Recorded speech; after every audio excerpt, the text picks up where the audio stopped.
Mm. Oh, Karen's a kitty. Hi, It's true. Karen. Hello. Hello. How are you guys doing? Welcome to another episode of Dead Headspace. I am your host, Brennan LaFaro, and I am joined by my friend Patrick McDonough. Say hello, Patrick. Hello. And I am also joined by Candice Nola. Hello, Candice. Hello, Candace. And we are very, very honored to be joined by Karin Slaughter, the author of the Will Trent series and so many more. Say hello, Karen. Hello, Karen. Somebody's got to do it. Obligatory. Very, very nice. Thank you for taking the the drop on that one. So, Karen, we'd love to get started and just kind of jump into where does your storytelling journey begin? Oh boy. I guess when I was a kid, I always told stories. I usually got in trouble for it because they called them lies. Eventually I started writing my own little books when I was about 6 or 7 years old. And since I'm the youngest of three girls, most of them were about my sisters being mutilated or murdered. So I didn't really have a narrative arc. It was more magical realism. The ending was always happy because they were gone. Um, but so I continued writing stories, and eventually I managed to graduate high school. I was in college. I dropped out of college and just concentrated on trying to get an agent and trying to get a book deal. And that took about 10 years. And I'm lucky it worked out because, as I mentioned, I dropped out of college and I barely graduated high school. So there weren't a lot of career options open to me. I'm so pleased that you shared with us that it took approximately 10 years to kind of land that agent and take that next big step in your career, because so many newer authors, that's something that it's kind of hard to wrap your head around. The fact that you can be boots to the ground working, just absolutely writing your ass off, and that it's still going to take time to kind of develop and grow your voice, and find somebody who connects with that, and then be able to build the next stage of your career and get that first book out to readers. I wonder if you could kind of talk about what you learned in those 10 years. Well, I mean, we should also say for some writers, it does kind of happen overnight. Kathy Reichs just decided to write a book and it got published, and she's an asshole. Sometimes people just get lucky. And also, Kathy was very old when it happened, and I was much younger. So there's a big difference there. But for me, I just looked at it as a business because I was a business person. I had a sign company, and it was mostly so that I didn't starve while I was trying to work on books and writing. And if I got rejections, I just thought, well, it's not going to work for this person. Maybe it'll work for this other agent. And obviously it was soul crushing and I wanted to quit many times, but I just told myself, agents are salespeople. And if they don't think they can sell it, that doesn't mean they think it's bad. It just means it doesn't work for them. It's not their type of book. And so I started thinking, well, what's the best way to find a good agent who loves this kind of stuff? Is I'm going to read some of my favorite books in the back at the acknowledgments. I'm going to find out if they thank their agent. And if they thank their agent, that means they like them, right? You would think, at least when they wrote the book. And so I read this wonderful book, Sisters and Lovers by Connie Briscoe. And it wasn't really like a thriller, but it had this really great suspense narrative drive. And I saw that Connie had thanked her agent in the back. And so that made me reach out to the woman who's been my agent since my first book deal. Excellent. Yeah. What I would also add to that, no, I'm unagented, so I'm speaking from a place of complete inexperience, but just from talking to people and understanding, is just the idea that you want, you might be itchy to get an agent. You might want one right off the bat, but you want to find the right fit for you and the person who connects with your work, because somebody who doesn't connect with it isn't going to kind of pitch it with the same passion that you are putting into it. So I just kind of throwing that thought out there. Patrick, I'm going to throw it to you now. Um, yeah, so I just want to dive into After That Night off the bat and just ask. It's it's a series for those that aren't familiar, but I want to know. This is probably just way too many things are going to come to mind with this, but what's Will Trent mean to you? Who is he to you, and why? Why do you think he's had this hold on you for so many years? Well, I think primarily because I find him interesting. And Sarah also. I mean, I've written about Sarah even longer. And to me, they feel, I mean, I'm not crazy. I know they're not real people, but they feel real in my head and how I interact in life, particularly with Sarah. There's always the thought of her in the back of my head. You know, how would she respond to this? And maybe I shouldn't be crazy. And maybe people won't understand when I call Kathy Reichs an asshole. It's because it's love, but she is much older than me. So you know, there's all these sorts of things going on in my head, like when I'm not writing, that keep them present in my mind constantly. And so when I sit down to write about them, I feel like I'm writing about a part of their lives that's a very important thing, because you're going to spend a lot of time writing a book and you have to feel passionate about it. I mean, obviously it's very hard, right? It's not easy. Everybody would write a book if it was easy. And some people, if it is easy and they write a lot of books, they probably need to keep their day jobs. But for me, you know, I have to really love these characters and I have to love what I'm saying and be interested in what I'm saying. And that's part of the driving force for why I do this. And it's why I don't do a series book every year. I want to keep it fresh. I want to make sure that I'm telling the right story for these characters. I don't want to feel like I'm just doing it because, hey, they're going to pay you X amount of money if you write a Will and Sarah. And, you know, that's never been part of my decision making. I just write the book I want to write, and hopefully people love it as much as I do.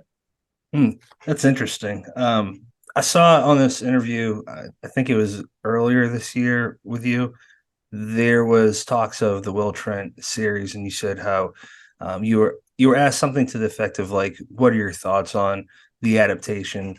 And you talked about Will's car, how in the book it's black, but due to the visual, like the actual visual of it on the screen, it just doesn't translate as well. I'm wondering if there's anything else like that. Like me and Brendan, we're from Massachusetts, so like right off the bat, people think we're from Boston. We aren't. We don't have the accent. We live near there, but I bring that up because the accent is always noticed in any Boston-based movie. I'm wondering if you kind of picked up on that with for Georgia accents. Is there something like that? Is there something that they did really great that you're happy about, or maybe there's something else that you would want people to know about it to check it out? Well, I mean, accents are different. My sister speaks with a very heavy Southern accent. I mean, like sticks come out of her mouth. And that's wonderful, but that's just like where she grew up as an adult. She picked that up. And so I think it's great. Everybody kind of has a different accent. You know, Sonia lives in Carolina, so she's got a very different. Carolina, depending on north or south, is different, but then to Georgia is very different. So, you know, just the intonations can be, if you're a Southerner, you really notice them. And so I think they're doing a fantastic job. I like the diversity of dialect. I like the diversity of casting. I think it's really interesting. They're telling really fascinating stories. They're pulling a lot of different things from the books. But that being said, the books are the books and the show is the show, because these are creative people. I mean, you guys are creative people, so you know how this works. You can't get an assignment and not bring your opinion, your details, your experience, all those other things to it. And so, you know, there are set designers, there are clothing designers, there are people who pick out the shoes and the music, and they all are creative people. And so it's much more of a collaboration than a book. And all that being said I should say, if you don't like that collaboration as an author, then you should not experience this. You should just keep your rights back. Sue Grafton famously did it. She worked in television. She hated television for what it did sometimes to books, and she knew what would happen with her stuff. So, you know, she got millions of dollars offered to her, and she's like, you know what? No, I'm not going to do that. I don't want to see it happen. And that's also an option, right? For me, it was very exciting, though. I love Liz Heldens, who's the one of the executive producers. It's her production company. She's a real fan of the series, and she gets what I'm trying to do. There's a real emotional heart to the stories, and I think that's one, because she's a very nice, kind person. But also she wrote for years on Friday Night Lights, so she understands those beats and those moments that build suspense through relationships. I really like I might be mispronouncing his name, Ramon Rodriguez. His portrayal is just, it's not, I know everyone's is different, but it's not what I pictured in my head, but I love it. It just feels, and then after I see him play the part, I'm like, no, I can't unsee that. Did you have a similar effect? You know, I didn't, because the will in the books is described very differently. And I will tell you, that is like the best thing that ever happened, because when I was writing Girl Forgotten, which has characters from Pieces of Her, which was on Netflix, Toni Collette played this character of Laura. And she was very close to physically how I pictured Laura. And she did an amazing job, but it was her interpretation of the script's interpretation of the Laura in my book. And it was a real struggle as I was writing that character in the follow-up to make it the book Laura rather than the Toni Collette Laura, because they kept crossing and crossing. And actually, at the end of the day, I was like, man, I cannot put her in this a lot, because I'm going to end up, you know, cribbing from the TV stuff. And I need to stay true to the books, because the books, that's my purview. I'm not doing the scripts. I'm not involved in that. And I want to be as clean as possible and as clear as possible. And, you know, Ramon Rodriguez is amazing. He's a very, very sexy man. He's incredibly sweet. You know, he was raised by a single mom and sisters, so he gets like what it's like to be in a world of women. And he's doing such a terrific job, but he's doing his will, and it helps me so that I can do my will. That is so, I've never even really thought about that. That's so bizarre, thinking like, because when we all start, we're all writers, and when you start writing, you know, books or short stories, it's cool to think about adaptations. But I mean, right out the gate, Karin, you kind of got attention with your debut. I'm curious how, as far as like awards and you know, recognition from your peers. After this question, Candace, jump in. But Karin, I'm wondering how your first reception was to the debut, if you kind of maybe approach things with your writing a little bit different then, really anything that you want to talk about from then to maybe now. Well, this might cue up Candace really well, because ladies represent. Yeah, it was very different. When I started writing Grant County with Sarah, I'm writing about a woman who is attractive. She's very successful. She's well respected in her community. She's a doctor. She has a great sex life. And I was writing at a time where none of that was okay. You know, it was more like, who does this bitch think she is, right? Oh, wow. And I should preface that by saying, what you guys know, like 80 to 85% of all fiction buyers are women. And women can look at a picture of another woman and just fucking hate her, right? And so I realized as I was writing Sarah, I need to make sure she's not too perfect. You know, Jack Reacher can love the ladies, take out the bad guys, never get really hurt, be awesome all the time. And people are like, yeah, that's great. But if a woman does that, people I mean, a little bit now, we're seeing a lot of regression. But when I started, it was me, Kathy Reichs, Patsy Cornwell in the US writing what I would call, well, what was called muscular thrillers, because they didn't even have words for women who wrote like this. You know, Sue Grafton, Sarah Paretsky, hard-boiled, you know, feisty PI, that kind of stuff. But women who looked at violence unflinchingly, particularly violence against women, and who talked in detail about what crime was, what the investigation was. I got a lot of comparisons to Thomas Harris, even though we weren't really doing the same thing. They're like, whoa, what is close to this? A lot of my reviews said I write like a man, because there was like no way for them to just like get in their brains that a woman could do this. And I've known Kathy just as like long as I've had my career, and I know she got the same kind of pushback. It was a little easier for her because of the fact that she is in that field of medical anthropology and she has the degrees, but still, she's got some jackass on the internet saying, I think you got this detail wrong, even though you've devoted your entire professional life to this, because I Googled something. But like at that moment when I wrote that first book, and I should mention Mo Hader in the UK, she was also doing this and she got such tremendous pushback. And she died recently, and she was just an amazing writer. I had such respect and love for her as a human. But we got a lot of shit for it. And, we've got Gone Girl, we've got Lisa Jewell, we've got, I should say Gillian Flynn, not Gone Girl, but we've got a lot of women writers now who can write about whatever they want in amazing ways. Wanda Morris, for instance, is just fantastic. But I don't think that anyone would have paid attention to her because it would have just been considered like a small genre women's fiction sort of thing, rather than let's celebrate her like we would celebrate Thomas Harris or Patterson or, all these muscular men who write like men. It is so silly because what about Agatha Christie? She kind of is like the godmother of. Sure, but and Rebecca is a fantastic book. Daphne du Maurier wrote. There are all kinds of Patricia Highsmith. Like you can point to women throughout history. The first detective novel written in the United States, a novel, was by a woman named Meta Fuller Victor. And Poe wrote a short story, but she wrote a novel called The Dead Letter.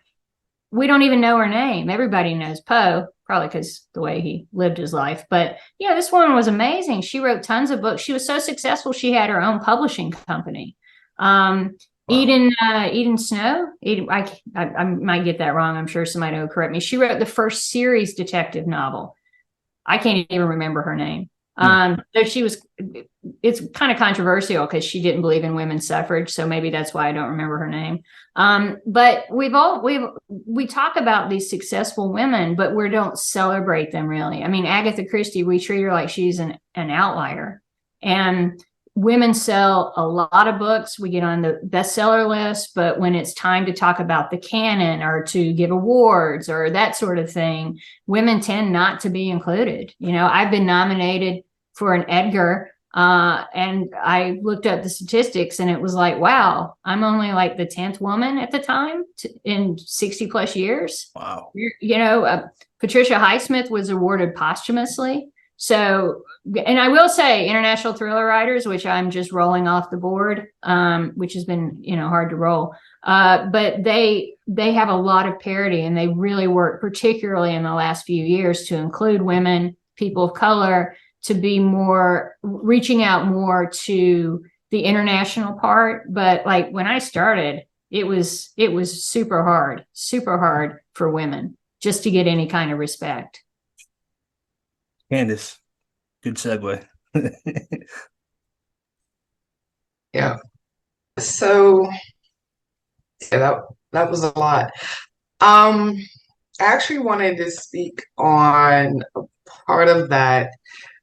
So you're known, well, the books are known, the Will Trent ones especially, I think, are known for a lot of violent crime against women. And I know you speak on this on your, there's a fact portion on your website, but I'd actually like to hear that from your point of view now as to why you address certain crimes, especially ones against women, as much as you do, and what you hope to achieve with that. Well, there's a couple of reasons, and I don't even remember what my fax says. So hopefully this aligns. One is, I write about violent crime in general, and no one ever gives me credit when I kill a bunch of men. I had a novel called Cop Town. 5 men were brutally murdered, and people were like, "Oh, yeah, that's a great book." And then the next one, I had one young woman who was murdered, and they were like, "Oh, that's so violent." And so, like, there's this perception in society, only in death, that a woman's life is more valuable than a man. And particularly if she's a white woman or pregnant, she's going to be on People magazine. I mean, I don't have to explain to you guys, you watch the news, you're in the world, and like indigenous women, women of color, they're not going to penetrate the zeitgeist as far as us trying to find out who committed these crimes, or they're not going to get the attention. And, honestly, I don't know if we should even have that level of attention. I think that's a different conversation, because it's like, a woman struggling in a violent relationship for years, everybody's like very unsympathetic. And then she's murdered and suddenly she's vaunted, right? Right. And so that's something I write about actually in my work. I also write about, it's very important to me to write about violence for what it is, because I think, and I say this, if this is not your kind of book, there are so many great books you can read that pull back, that don't talk about this as frankly, and that's wonderful. I mean, we're in like an amazing time for crime fiction, if that's your jam. But if you want to know like what's going on and have a realistic take, I write that. And one of the main reasons is because of my grandmother. She was in a very abusive relationship with my grandfather. And I had no idea when I was a young child this was going on. And we would go to Sunday dinner with all of our family there. And my grandmother would have a black eye or a cut lip. Occasionally she would have a broken bone.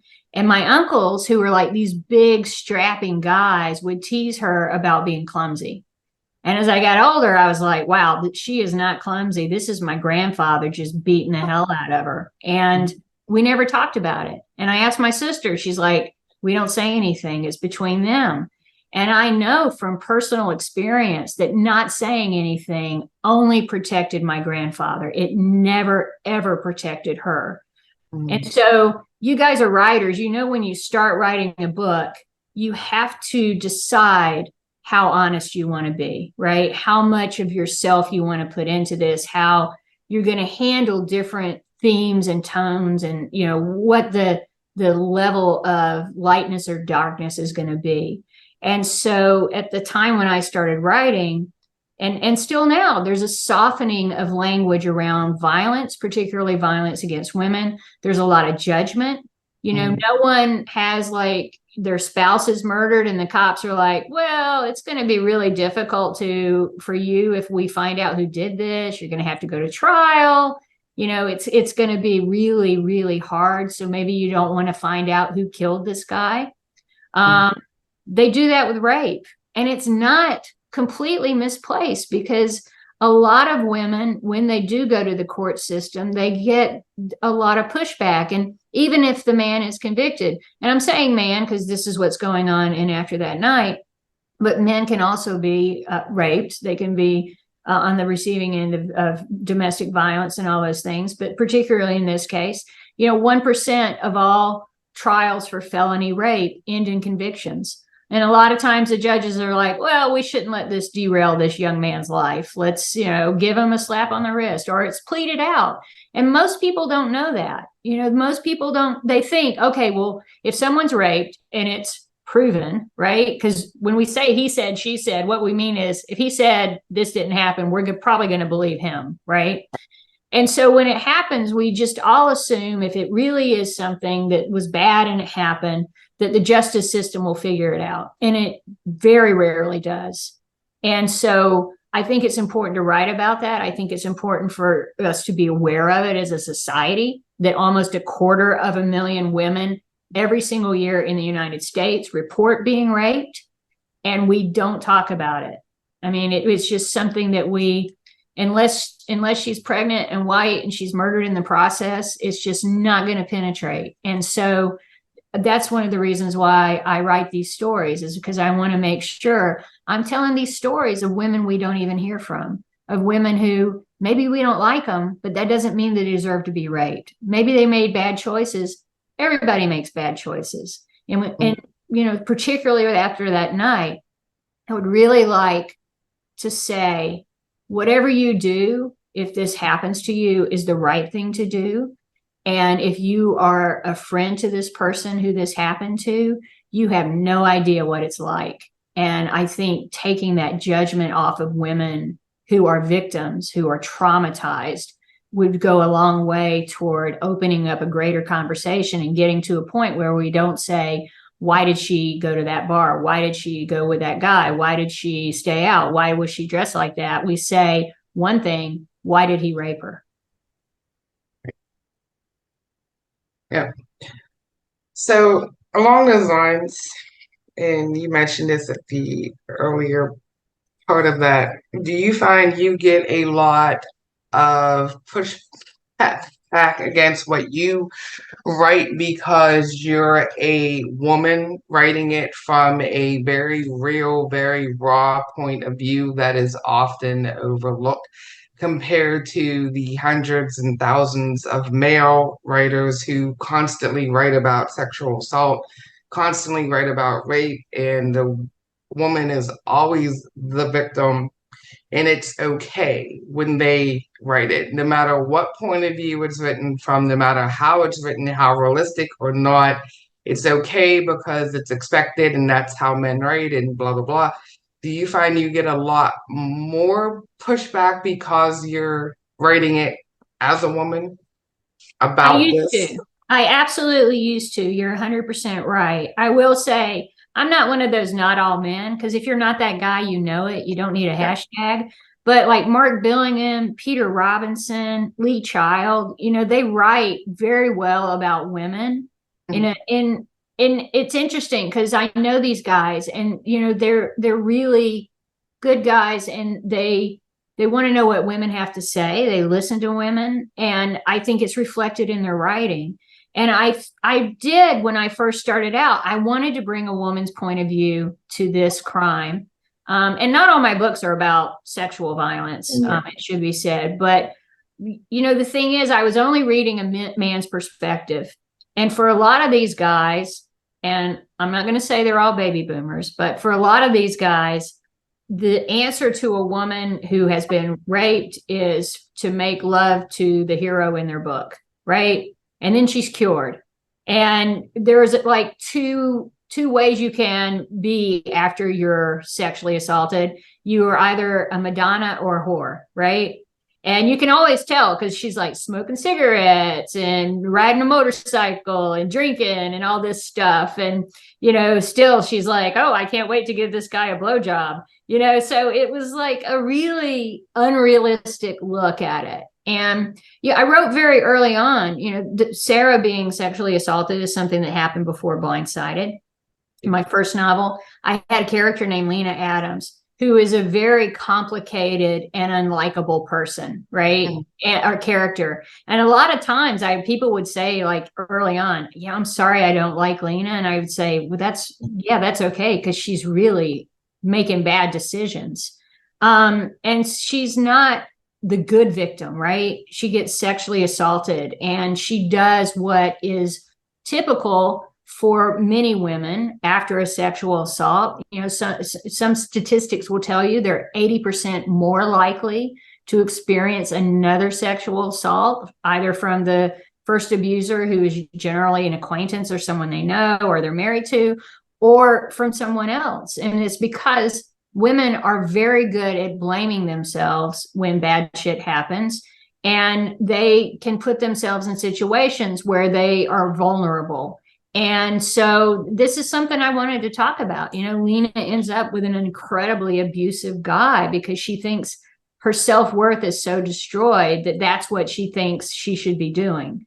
And that's not a story, I think, that a lot of men write. You know, and were writing at the time, I should say, because absolutely some are doing it now. But that to me was a woman's perspective is I'm going to write about this woman you don't necessarily like, but sometimes you're going to say, I can see why she did that, or I feel bad for what's happening, or because that's the truth of life.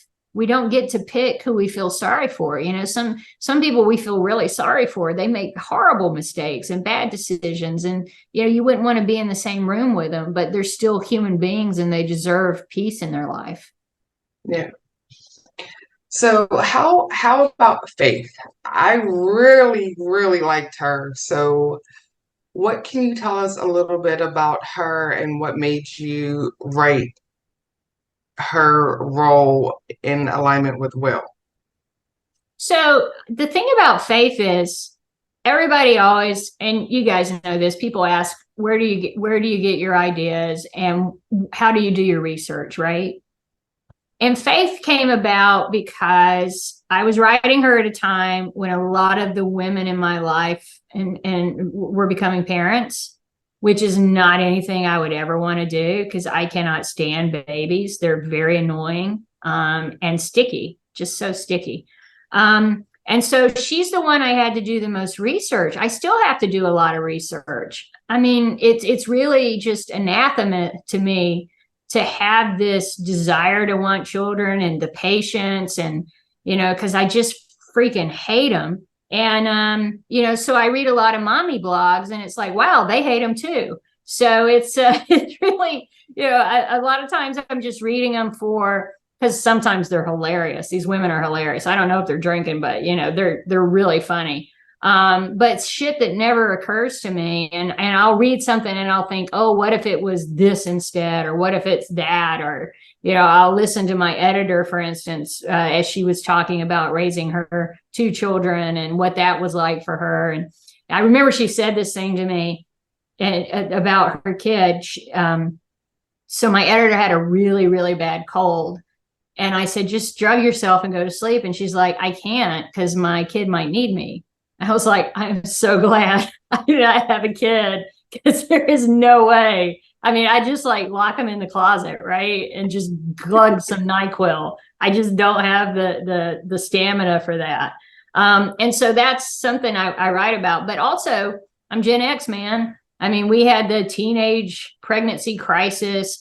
I had a friend in high school who at 15 had a baby. And she was sent to the Jerry Falwell home for unwed mothers, right? And she came back with a baby and she's like in high school with a baby. And so that was part of my life. And I thought, well, what happens to someone who has that? And how do they navigate the world if they've been a mother since the age of 15? What does that do to them? And how do they interact now that they have like a grown son who is like older than they were when they had this kid? So that to me felt like an interesting dynamic. And I wanted to humanize it because there's a lot of stigma about it. Like everybody in high school was having sex, right? And she's just the one who, you know, it happened to. And her parents were super religious. So that was what they forced her to do, was to go to this Jerry Falwell home. I mean, it's insane.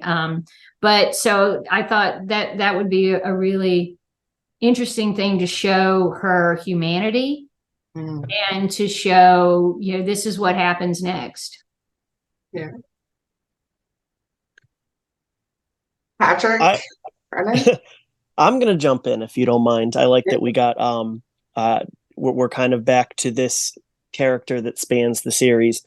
If I'm not mistaken, I believe that After That Night is book 11 that involves these characters. And one thing I'm very curious about is you can pick this up and you can read it as a standalone. There's not a moment where you're going to feel lost, but at the same time, there are going to be elements that pay off for readers who have been there since the beginning.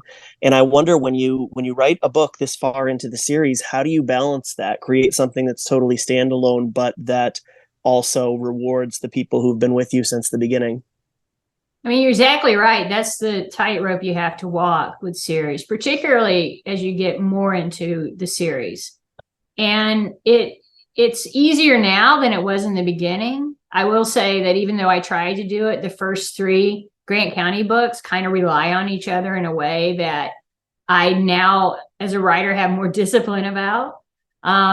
Mostly it's external things like, oh, are they going to publish another book? Or do I need to put every single thing I've ever thought in this one book, right? And then you get to the next book and you're like, oh, everybody needs to know all the information from the last book. And so as I've written more, I realized, no, they don't. They just need the information for this book. And I have to find that information in a way that is not annoying to longtime readers. And they're like, yeah, we know Will's dyslexic. Somebody wrote to me, it's like, you don't have to say it every time. I'm like, well, this is kind of an important part of his personality. Finding that thing, that balance between enough information and too much information is always a balancing act. But also, I want to find something new to say about the characters. And definitely Sarah, another choice I made when I started writing my first novel was I'm going to have them change because of what happens in these books, right? We all read books where like the apocalypse happens in one, and then in the next, it's like on page one, the apocalypse was bad, but now I have to move on, right? And they never mention it again. And I thought, if I'm going to write these stories about violence, about society, about communities and how they respond to this trauma, because it is a trauma when a crime happens in a community. It affects everybody, particularly sexual trauma. I mean, the woman, her partners, her family, her church, her pastors, where it happened, like, the people who work there, all of that is impacted. So it was really important to me to be able to put that in context. But with After That Night, I have to, or a book like After That Night, I have to find a way to give you just enough information, but also say something new. And one of the tricks is the characters grow with each book. So like even the Will you meet in the first triptych, the book triptych is kind of different and has evolved into the Will he is now. And Faith is the same way. They were very in their own corner kind of people and very pugilistic toward each other for reasons you'll have to read the books to find out. And then eventually they're like ride or die with each other. But that's earned, right? Like Will and Sarah is earned. It took several books for them to get where they are now. And he had to kind of step up to be the kind of man that she would be with. And she had to kind of figure out, okay, well, how do I love this guy who feels like he doesn't deserve to be loved? I mean, that was a real journey for them. And that, I think, is what keeps people engaged, the longtime readers and the new ones. Absolutely. Now, you touched on this a little bit, I think, but I had seen an interview you did with Writer's Digest, I believe it was, where you said when you come to the end of these books, you said happily ever after is the complicated part. So with that in mind, as well as kind of what you talked about with the characters continuing to grow with every book, what are some of the things you do and also some tips you could offer writers about writing realistic relationships?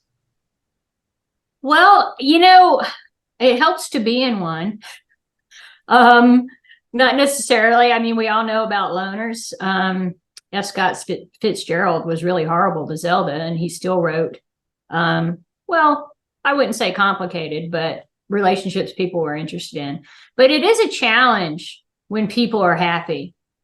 Sarah and Will are very happy with each other. And so I have to find external pressures to put stress on them without it seeming like the whole plot of the book is they're going to make up, they're going to break up, they're going to make up, they're going to break up. And that's like a horribly false sense of tension. Like a lot of books you read from the 80s and 90s rely on that dynamic. Will they or won't they? And then, once you get to the will they, because yeah, of course they will, then you have nothing left. And so making the characters complicated, giving them other people in their lives with whom they have complicated relationships, having crimes that affect them at a very personal level that they feel connected to is very important. And just making sure that the tension comes from outside and not the attention from they're going to just split up forever. And then 2 books from now, they're going to get back together. Because that to me is not very interesting. And it's hard. And I say this as someone in a long-term relationship, but without the murder and the crime, it's very boring to be in a long-term relationship. And you got to find things you're interested in. And you can't write a book where they go to the zoo and they reconnect, right? It has to be like, and then they find a body. So that it's really great that I'm writing in the crime genre, because if I was writing romances, I don't think I'd have a lot. And there's a reason why in romances the happily ever after is at the end. And then if there's a sequel, they've broken up and they have to get back together. And then there's a happily ever after, that sort of pattern. So I think just putting them in relationships that have problems and there are issues and they don't always agree with each other and they argue. And I mean argue, I don't mean fight, because there's a difference. You can say things in a fight that are really nasty and people say, I didn't mean that. And you're like, well, yeah, you actually did mean it. You didn't mean to say it. Right. So keeping that honesty, I think, is a really important part of their personalities. And I think it helps the books to work at a fundamental level, because you've got to have something safe for the reader, right? You've got to have a hero and you've got to have an antagonist, but you also have to have a place of comfort, particularly when you're writing about violent crime. I feel you need people who love each other, who care about each other. You need like a touchstone as a reader so that the other stuff isn't just too unrelenting. Yeah. Brennan, I don't want to interrupt, but do you have a follow-up to that, buddy? No, that's pretty much a nice expansion of, what you started with the growth. And I do love the idea of how, being a crime writer, you would have to approach it differently, but you do kind of get that nice little flicker of flame to make it more interesting. It's certainly going to be approached differently if we're finding bodies left and right than if we just are, having a stereotypical relationship. No, Patrick, go ahead. Yeah, so I wanted to talk about I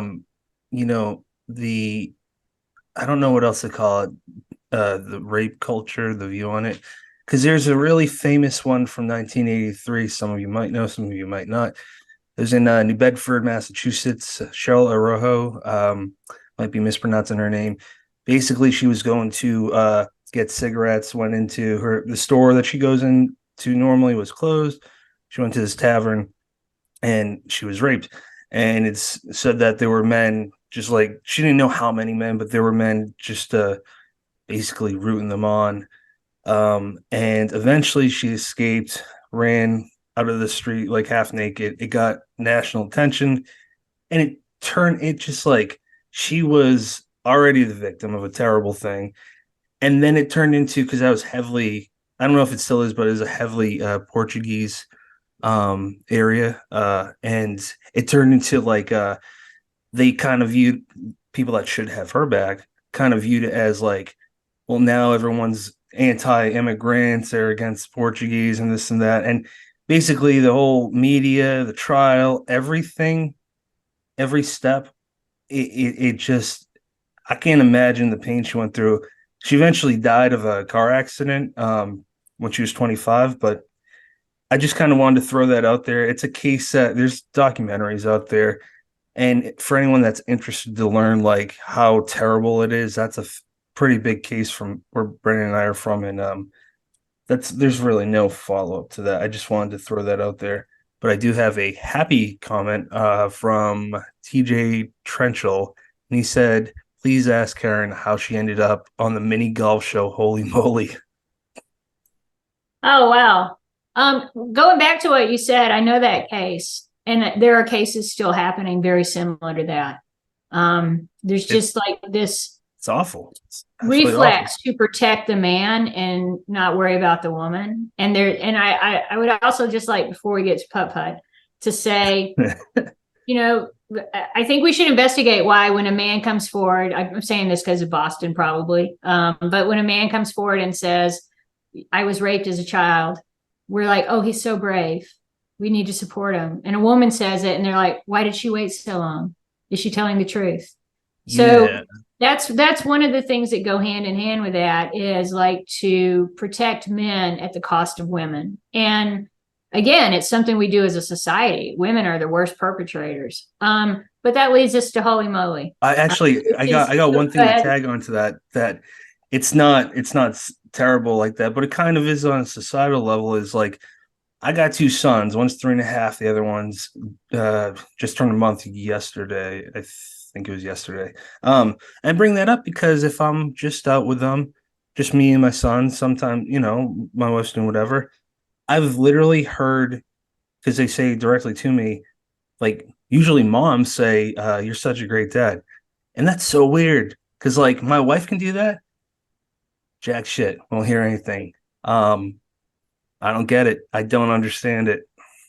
Yeah. No, at the office, a friend of mine works at, like, if a woman has a kid that's sick, it's a child care issue. But if a man has to take care of the kid, then it's like, he's such a great father. It's So so bizarre. putt. And congratulations, by the way, 1 month Oh. old. I can't imagine the hell you're going through. Thank So you. I love putt. I played it with my dad all the time. My dad got a little sick and it freaked me out because dads aren't supposed to get sick. And I said to my publicist, I want to be on this show that I love, Holy Moly. And she made it happen. And by that time, my dad was better and I was over it. And I was like, what the fuck have I done? But it was too late because I was like already booked in. And I ended up, it's extreme mini golf. So you have to go through, and the first season was not as dangerous and violent as subsequent seasons. Otherwise, I never would have done it. Because the first season, it was like the worst thing that could happen is you get pushed into the water. The second season, they were like, let's electrocute them and set them on fire. Fortunately, that wasn't me. I had to be airlifted on top of like a mountain bouncy house. And there was a bucking gopher on top of it, like a bull. I got on it, which was very dangerous. I got on it and it bucked me off. And however long I stayed on would give me a better position to putt from. And I still think I would like to go back and look at the film. I think I beat the guy, but whatever. So anyway, I got thrown off and then I had to putt. And as I was putting, I was like, do not make this hole. Do not do it because you do not want to stay in this place. And the guy I was playing against was a super sweet guy. He loves golf. He wants to like break into golf. He's helping underprivileged kids learn how to play golf. And I'm like, I just saw this on TV. I'm like, you totally deserve to do this next thing more than me. And so I was so happy when I missed my putt. And I got to go home because he ended up getting whacked in the face by a portalette door and thrown into the water. Yeah. So Wow. That is how I ended up on it. It was crazy. I still love the show, but I was like, I got so lucky. I mean, some guy there screwed up his knee and I'm like, man, you're my age. You do not need to be doing this. You do not need to go back with your knee screwed up. That is going to be with you in the nursing home. And he's like, no, I can win. He didn't win. Yeah. It's crazy. This one girl, like it's filmed outside of Los Angeles, but it's super cold at night because it's in the winter. So like it starts out and it's 80 degrees and then it's 5 degrees where they film it. And this one girl got thrown in the water and she said it was so cold I forgot how to swim. Like they had to send a lifeguard for her. That is crazy. It's crazy. Yeah. Holy shit. It sounds like hypothermia is going to occur.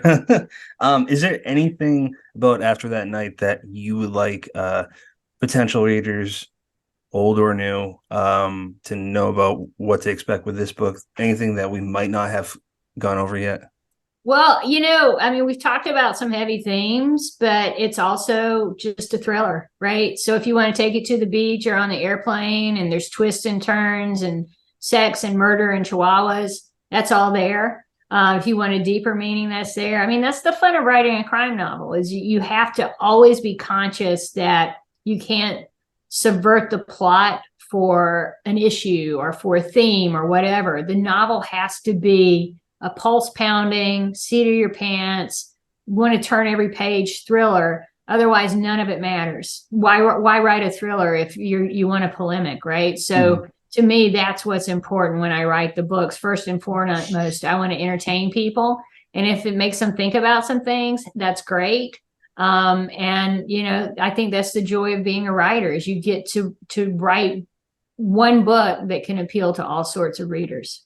And I'm really interested to know, because we talk about this amongst me, Brennan, and Candace, amongst our like horror, little independent horror writers and whatnot. But I'd like to know how you think people could, and I guess I'm mostly saying this about like, let's just call a spade, straight white dudes, right? How can like we be better about representing, in this case, crime writers, or any kind of writers, female writers, colored writers, anything of that nature. We've talked about it a lot, but I kind of like to throw out like solutions too. And I definitely think that you're the person to kind of have those answers. Well, I say this with kindness and love. I think primarily we need to stop asking people to do our emotional work for us and just like look around, because I think the solutions are really obvious. And one thing that I've seen a lot of guys doing is look, when we do lists of books we love, it's like there's certain guys who are only going to recommend straight white guys, right? And they're never going to think, I need to think of the women. And a lot of men just simply will not read women because they don't care. They're not interested in what women have to say. And, okay, fair enough. If that's it. I don't like to read those guys who feel that way. But for me, I can only speak to myself and take it or leave it. I love reading different books from different points of view. That's my jam. It's always been my jam. And I have a lot of friends in the writing community, and it's really important to talk about all of them. So when I do a list, I'm very thoughtful about who I include, who I talk about. And I think that's important. I think one of the most important things I did on the board of ITW is like, okay, well, can we get someone who's not a straight white man to do this? Or just asking that question. Hey, what about that? But again, I think we shouldn't ask people from these communities what to do. We should just open our eyes and think about putting ourselves in their shoes. And what would I want? What am I seeing? What can I speak up about? Not tell me what to do, but what can I do for you instead of you doing all this emotional labor to tell me how to be a better person? Because it should be pretty evident by now. You can make an argument in the 80s and 90s that we didn't know, but we fucking know. And to not acknowledge it is really hurtful. You're just hurting people by not doing that. Our job as writers is we're not murderers that we know of, but we write about murderers. We're not detectives. I'm not a doctor. I put myself in their shoes all the time. I do the research. I figure that out. So that's like the long story short and kind of an asshole way of saying it, but figure it out for yourself. That's perfect. You know what? Some people need that brutal honesty. It's a good segue to say, do you have any, they can be crime writers, they can be any type of writer. Do you have any writers that you would like to throw out there? Might be an unfair question, but I have one book I just finished reading. I just came back from my tour. I got it right here. I'm showing it to everybody. Denise Milner is amazing. She's a New York Times bestselling author.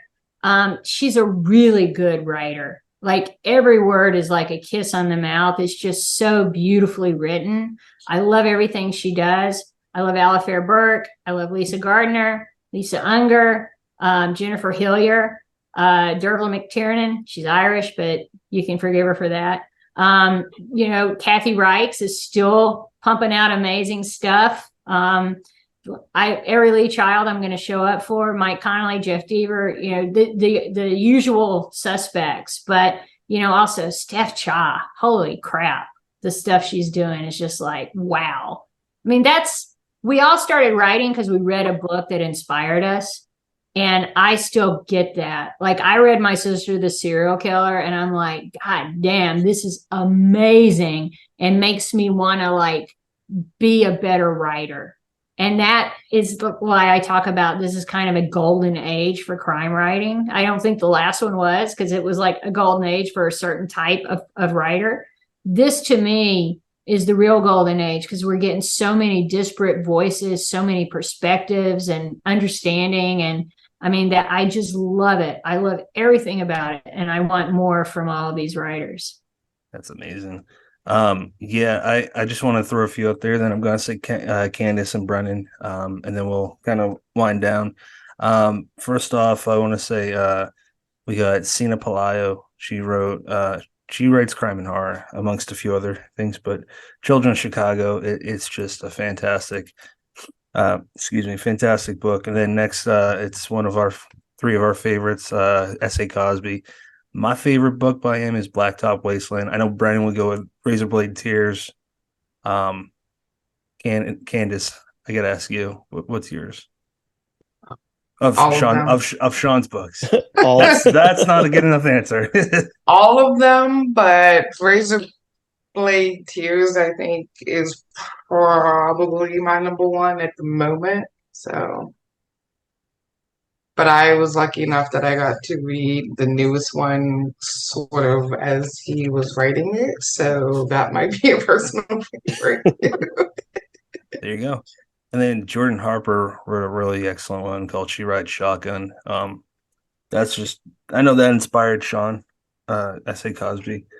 It's just next level stuff. But Candace, do you have any that you want to recommend? Any writers or throw out there? What did I recommend? I always hate these questions because I'm never prepared. I can never remember everybody I want to say off the top of my head. Cynthia, you already named. Gabino Iglesias is doing major things right about now. Haley Piper right now is writing some incredible stuff. I guess my overall recommendation would be is expand your mind. Look for those folks you don't read that much of and read it. Learn about them. Open yourself to new cultures and backgrounds and voices because you're missing out. There's so many great things out there right now, whether it's crime fiction or horror or fantasy. There are people from all walks of life right now writing incredible things. And no matter where you come from, you will find someone to relate to. Just try it. Try something new. Yeah. Brendan? You know what? I think I got to crib both your lists. They're very good lists. I love what Gabino's doing. I love what Sean's doing. Sina Palayo is just getting bigger every day until she absolutely has the capability to be a household name. And I'm also going to add to that list Candace Nola. You bastard. I didn't mention her for a reason. All right. Thanks. You always get like embarrassed and modest. Oh, I don't mind embarrassing her. All right. Okay. All right, Patrick. Let's move to final thoughts. Go for it. Karen, do you have any final thoughts, comments, anything that you'd like to say? I would say it's been a pleasure talking to writers and readers, because obviously you're very well read. And it's so important for people who are writers to also be readers, because it just makes their stories that much more interesting. Yeah. Candace. Final thoughts. Well, this has been absolutely amazing. Thank you for spending your hour with us, and thank you for the books that you write and the way that you are writing them, because as a woman who has trauma in my life, it's important. So thank you. Thank you. Brennan.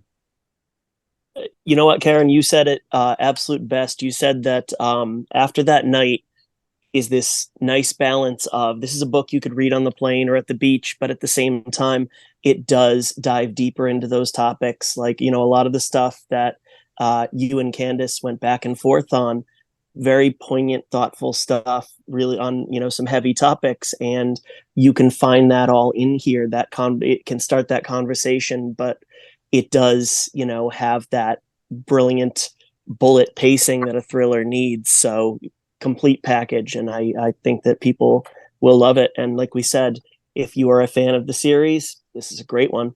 And it is also written in a way that if you've never read one before, you can start here. Yep.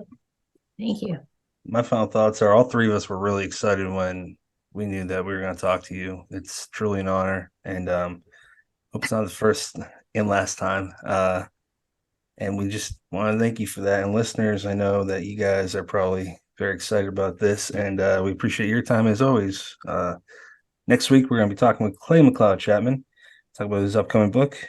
As always, thank you for picking us.